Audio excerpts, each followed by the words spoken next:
So far, the Department of Conservation has rescued 340 former hospitality and tourism workers from the dole queue and put them to work doing much needed pest control and track maintenance. Wilding pines are at the top of the hit list in the Craigeburn Forest Park, west of Christchurch, where they shade out native tussock and manuka and smother the habitat relied on by native birds and insects. Before taking on this job, Rebecca Ferguson was a kayak guide in Franz Joseph. A good number of those formerly employed in the town have relocated to Springfield in Canterbury for at least the next 3 months. Yeah, obviously making a career out of tourism, it's not been the best news. Sort of got to think what I want to do with the rest of my life now. But it is what it is. Everyone's been affected, and you kind of just take what you get. And yeah, lucky to have a job now. So. As a former kayak guide, Rebecca is pretty fit, but still finds her new line of work physically challenging. It's a lot more leg muscles. I worked as a hiking guide this summer before I kayaked, so it's good to kind of use my legs again. There's a lot of upper body with kayaks, but definitely a lot of upper body strength as well. It's physically been all right, but yeah, after being out of work for 9 weeks, it was definitely first week was pretty full on. As contractor Gareth Evans explains, it's important the job's done right. Get the saw as low as you can, keep your hand free from the saw so you don't cut yourself. Job done. All right.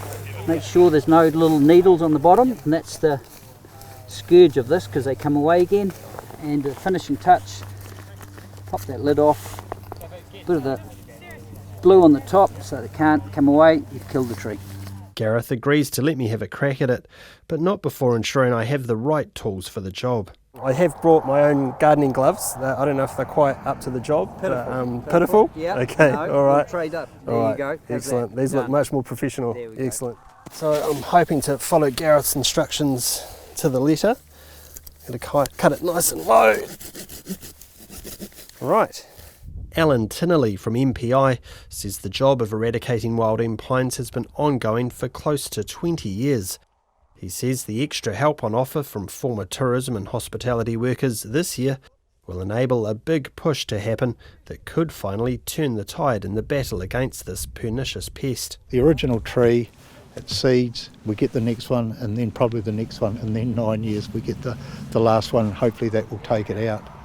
So it's not an easy program. Minister of Conservation Eugenie Sage was on hand today to thank her department's latest recruits. She says they're a perfect fit for the job. Taking out conifers is hard work, whether it's with loppers or if you've got a chainsaw. Long days in the field, but doing really valuable work. It's tiring, but it's enormously satisfying. It's like weeding on a giant scale. Eugenie Sage says it's hoped 11,000 jobs will be created helping to clean up the outdoors over the next 4 years, with $1.1 billion set aside to make it happen. At Craigeburn Forest Park for Checkpoint, ko Conan Young tēnei.